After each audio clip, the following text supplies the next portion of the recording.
Credit policy. बेटा credit policy का दूसरा नाम होता है डेटर्स या रिसीवेबल मैनेजमेंट। इस चैप्टर का बेसिकली उद्देश्य क्या है, अगर हम ध्यान से सोचें इस चैप्टर का उद्देश्य क्या है। इस चैप्टर में बेसिकली हमने दो मुद्दों पे गौर करना है, ध्यान दें।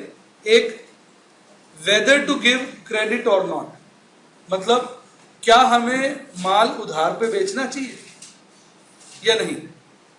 अगर हम तय कर लेते हैं हाँ भाई उधार पे माल बेचे, तो हमारा दूसरा जो प्रश्न उठता है वो ये है कि हम क्या क्रेडिट पीरियड दें। क्रेडिट पीरियड क्या होना चाहिए, 1 महीना, 2 महीना, 3 महीना, 4 महीना, 6 महीना, कितना क्रेडिट पीरियड होना चाहिए। तो क्रेडिट पीरियड की तो आपको पता है बड़ी महिमाएं हैं, आप जितना क्रेडिट पीरियड दो उतना अच्छा है।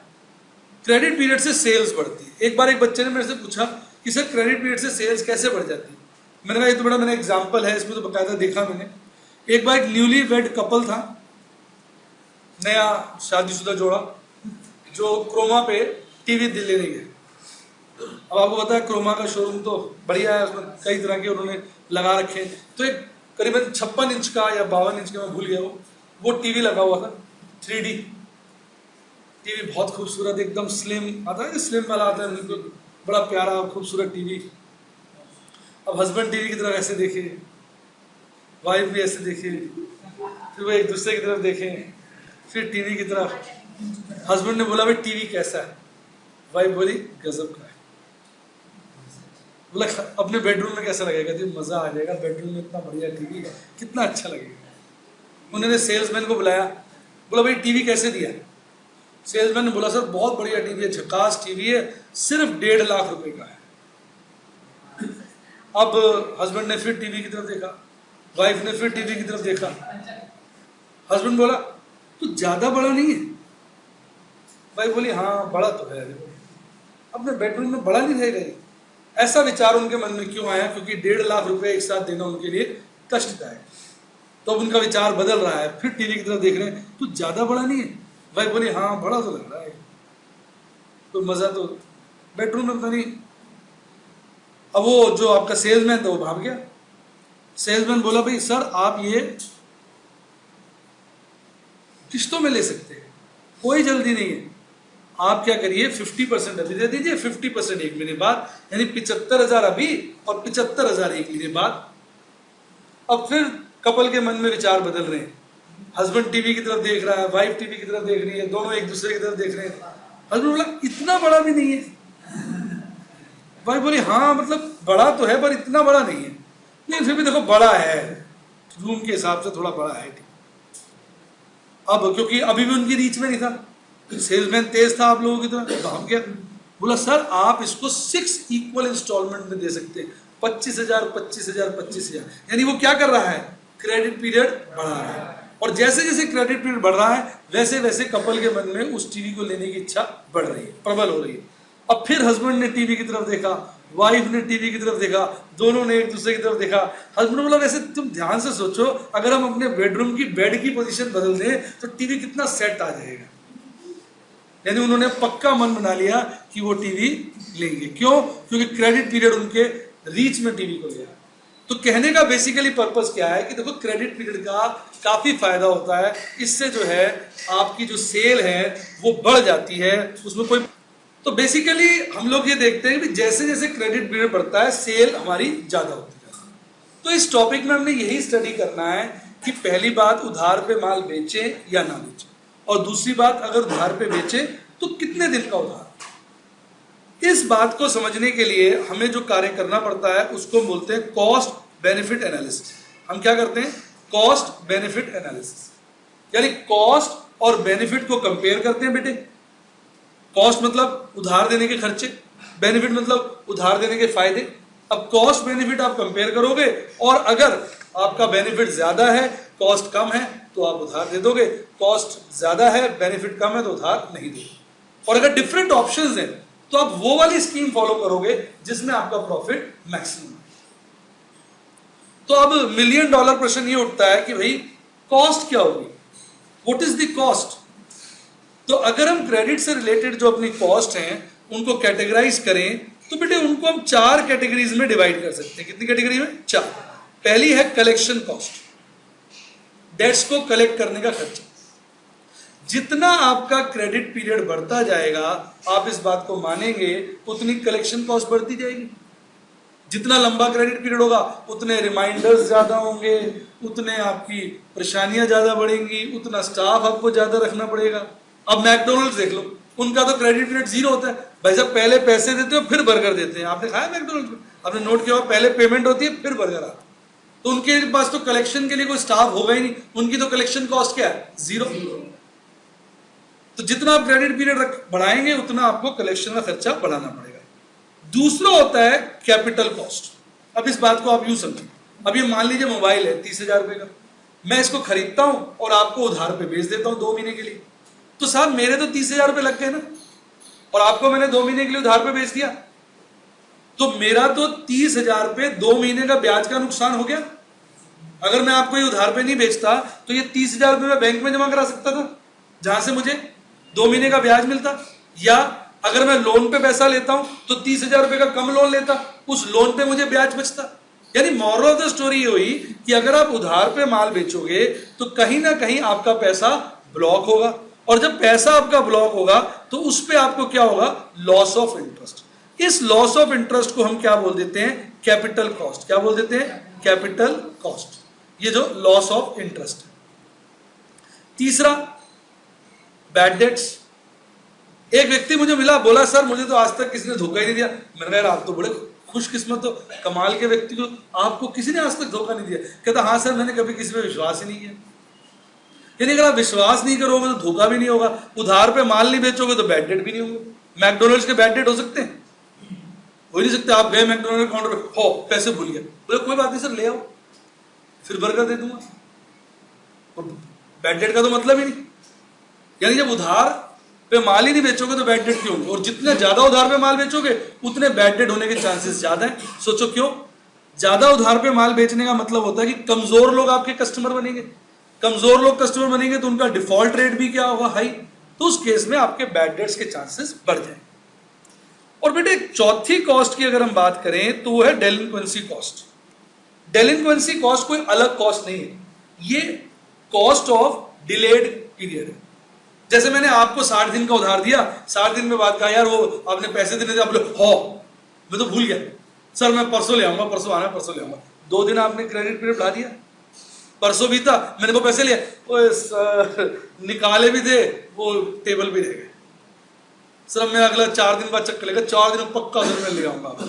4 दिन से क्रेडिट पीरियड और बढ़ गया, डिले होती जा रही। 4 दिन बाद आप आए, बोले सर वो क्या बताऊं सर मैं कहीं और से आ रहा हूँ, रात को मैं निकला था, रात को बड़ा डर लगता है तो मैं पैसे लेके नहीं गया, मैं कहीं और से आ रहा हूँ सर, मैं 6 दिन बाद आऊंगा। बाय गॉड मैं आपके 6 दिन बाद पैसे पक्का दे दूंगा।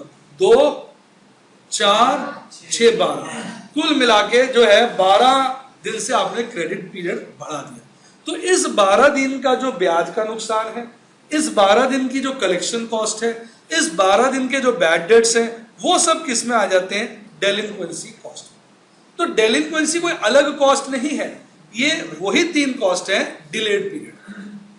तो बेटे कुल मिला के अगर आप उधार पे माल बेचोगे तो आपकी 4 तरह की कॉस्ट इनकर होंगी। एक कलेक्शन कॉस्ट, दूसरा कैपिटल कॉस्ट, तीसरा बैड डेट्स, चौथा डेलिंक्वेंसी।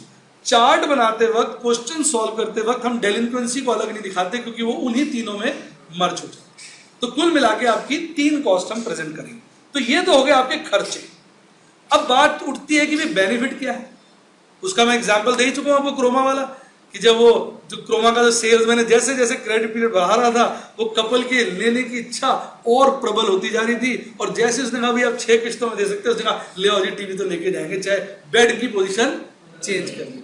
एक्चुअली में बेड की पोजीशन की बात नहीं थी, बात सारी पेमेंट की थी। जब कोई चीज आपके रीच में होती है तो आपको अच्छी लगती है, नहीं होती है तो आपको बुरी लगती है। तो बेटा सबसे बड़ा एडवांटेज क्रेडिट पीरियड का एक ही होता है, इससे आपकी जो है ग्रोथ होती है किसमें? सेल्स। अब सेल्स जो बढ़ती है वो 2 तरह से बढ़ सकती है। देखिए मैं उधार दे रहा हूं, मेरे 2 ऑब्जेक्टिव हो सकते हैं। एक, मैं उधार ये सोच के दे रहा हूं कि नए लोग मेरे कस्टमर बने। कौन बने? नए नए लोग मेरे कस्टमर बने। तो ऐसी स्ट्रेटेजी को आप कहोगे ग्रोथ ओरिएंटेड स्ट्रेटेजी। जब आपको ऑब्जेक्टिव है नए लोगों को कस्टमर बनाना, तो वह स्ट्रेटेजी कहलाएगी ग्रोथ ओरिएंटेड स्ट्रेटेजी।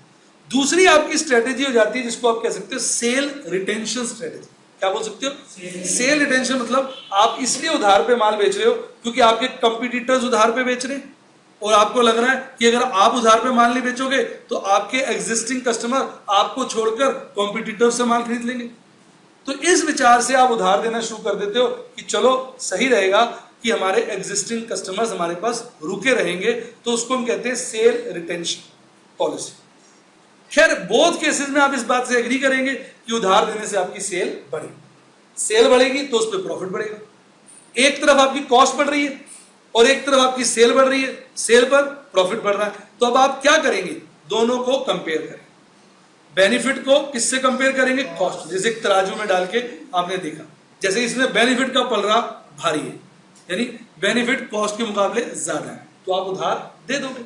और अगर कॉस्ट ज्यादा हो, बेनिफिट कम हो, तो आप सॉरी कह दोगे। और अगर मल्टीपल क्रेडिट पॉलिसी है तो आप उस वाली पॉलिसी को अडॉप्ट करोगे जिसमें आपका बेनिफिट हाईएस्ट, यानी नेट बेनिफिट यानी प्रॉफिट जिसको आप कहेंगे वो क्या होगा? हाईएस्ट। तो आपको समझ में आया क्रेडिट पॉलिसी का उद्देश्य? तो क्रेडिट पॉलिसी का उद्देश्य होता है कि भाई हम माल उधार पे बेचें या ना बेचें, और अगर बेचें तो क्या क्रेडिट पीरियड होना चाहिए। इसके लिए हमें क्या करना पड़ता है? कॉस्ट और बेनिफिट का कंपैरिजन। बेनिफिट की बात करें तो बेनिफिट चार तरीके के होते हैं, सॉरी कॉस्ट की बात करें तो कॉस्ट चार तरीके की होती है। एक कलेक्शन कॉस्ट, दो इंटरेस्ट कॉस्ट, तीन बैड डेट्स, चौथा डेलिंक्वेंसी कॉस्ट। और बेनिफिट एक ही रूप का होता है, मोर सेल्स मोर प्रॉफिट। और उसके बाद अगर हमारे बेनिफिट कॉस्ट से ज्यादा है तो हम उधार पे माल बेचेंगे, और अगर मल्टीपल पॉलिसीज हैं तो हम उस पॉलिसी को फॉलो करेंगे जहां पे हमारा नेट बेनिफिट यानी हाईएस्ट प्रॉफिट होगा, वहां पर हम उसको फॉलो करेंगे। आइए बेटा देखिए, देखो आप अपना कोई भी क्वेश्चन इस फॉर्मेट से सॉल्व कर सकते हो। ये एक बेहतरीन कंप्यूटराइज्ड फॉर्मेट है जिसमें मैंने हर बात को कंसीडर करके बनाया। अब देखो इस फॉर्मेट को ऐसे करने से मजा नहीं आएगा, हम एक क्वेश्चन लेते हैं, उससे आपको क्लैरिटी होगी और आनंद आएगा। तो पहले आप क्या करो, ये क्वेश्चन जो है आप लिख लो अपने पास, अच्छा रहेगा। फिर मैं आपको ये कराता हूँ। ये क्वेश्चन आप लिख लीजिए, मैं वेट कर रहा हूँ, आप इसको लिख लें। पूरा 1 मिनट आपके लिए वेट कर रहा हूँ, आप इसको लिखें। फिर हम उस फॉर्मेट में इस क्वेश्चन को प्रेजेंट करेंगे तो आपको एक एक टर्म ऐसे क्लियर हो जाएगी साहब, मैं बता नहीं सकता। वो आप देखिएगा किस तरह से क्लियर होगी। देखिए बेटा, इसको आप एक केस समझिए तो आपको आनंद आएगा। अभी जो है हमारा जो क्रेडिट पीरियड है वो है बेटा 1 मंथ, यानी अभी हम 1 महीने की उधार देते हैं, और इसलिए अभी हमारी जो सेल है वो है 100 lakh, variable cost 40%, fix cost 20 lakh. जो कलेक्शन के खर्चे हैं बेटे एट प्रेजेंट 5 लाख हैं, और हमारे जो बैड डेट्स हैं वो 2% ऑफ सेल्स है। तो सबसे पहले हम क्या करते हैं, अभी अपने प्रेजेंट सिचुएशन का प्रॉफिट निकालते हैं, तो उससे आपको क्लैरिटी होगी। आइए देखिए, इधर देखिए, अभी प्रेजेंट हमारा क्रेडिट पीरियड है 1 मंथ, एम का मतलब मंथ, और इस लेवल पे हम 100 लाख का माल बेचते हैं, 100 लाख। वेरिएबल कॉस्ट जैसे हमने देखा था 40% है, तो 100 लाख का 40% हो गया 40 लाख। फिक्स कॉस्ट हमारी 20 लाख है, तो टोटल कॉस्ट जो इन दोनों का जोड़ होगी वो हो जाएगी 60 लाख। अब प्रश्न ये उठता है कि हमारी इन्वेस्टमेंट इन डेटर्स क्या है, यानी डेटर्स में हमारा कितना पैसा ब्लॉक हुआ है। इसके लिए मैंने आपके लिए खूबसूरत सा फॉर्मूला बनाया है इन्वेस्टमेंट इन डेटर्स का, total cost into credit period divided by 360। लेकिन अगर क्रेडिट पीरियड मंथ्स में हो तो नीचे बेटा 360 मत लीजिएगा, 12 लीजिएगा, जैसे कि यहां पे हमारे 1 मंथ है। आइए देखिए, टोटल कॉस्ट हो गई 60 lakh into credit period 1 month upon 12, यानी हमारा इन्वेस्टमेंट इन डेटर्स हो गया 5 लाख।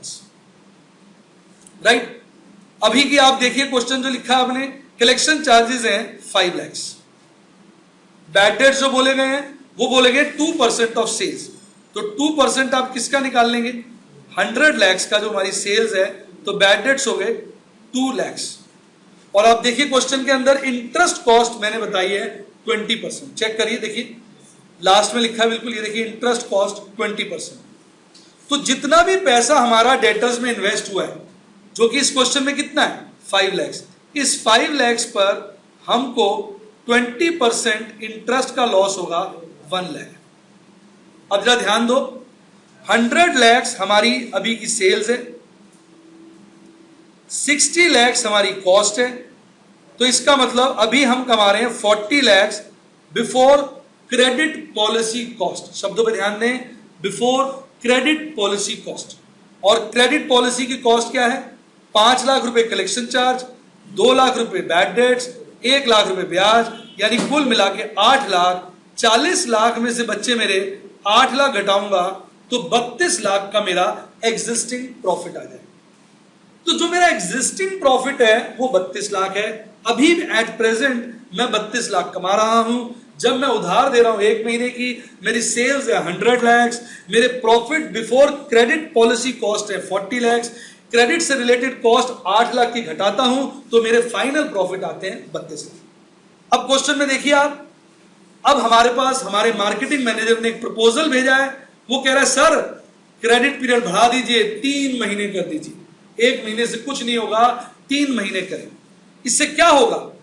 हमने पता लगाया, इससे ये होगा कि हमारी सेल्स जो है 140 लाख हो जाएगी, कलेक्शन कॉस्ट हमारी 2 लाख रुपए से बढ़ जाएगी और बैड डेट्स हमारे बढ़कर 5% हो जाएंगे। फिर देखिए सेल्स 140 लाख, कलेक्शन कॉस्ट बढ़ेगी 2 लाख से और बैड डेट्स हमारे इंक्रीज हो जाएंगे 5%। 2 मतलब 5% हो जाएगी, बाय मतलब इतने से बढ़ जाएंगे। अब ध्यान दीजिए, अब मैं अपना प्रपोजल यहां ले रहा हूं, ये मेरा प्रपोजल हो गया। प्रपोजल एक ही प्रपोजल है तो ये सब के जरूरत नहीं पड़ेगा, इसको हम काट सकते हैं। अब देखिए उधार का क्रेडिट पीरियड उसने हमें कितना कहा भाई? 3 मंथ्स कर दी थी, हमने 3 मंथ्स कर दिया।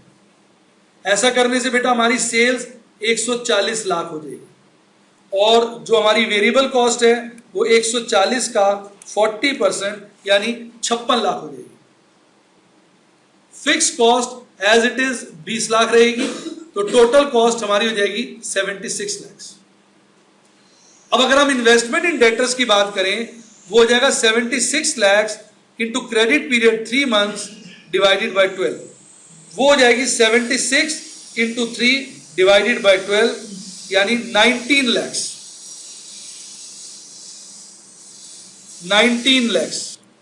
फिर से देखिए 76 लाख हमारी टोटल कॉस्ट है इंटू क्रेडिट पीरियड जो कि 3 मंथ्स है डिवाइड बाय 12 यानी इन्वेस्टमेंट इन डेटर्स हमारा हो जाएगा 19 लाख। अब क्वेश्चन कहता है कलेक्शन चार्जेस 2 लाख से बढ़ जाएंगे, पहले थे 5 लाख अब 2 लाख से बढ़कर क्या हो जाएंगे 7 लाख।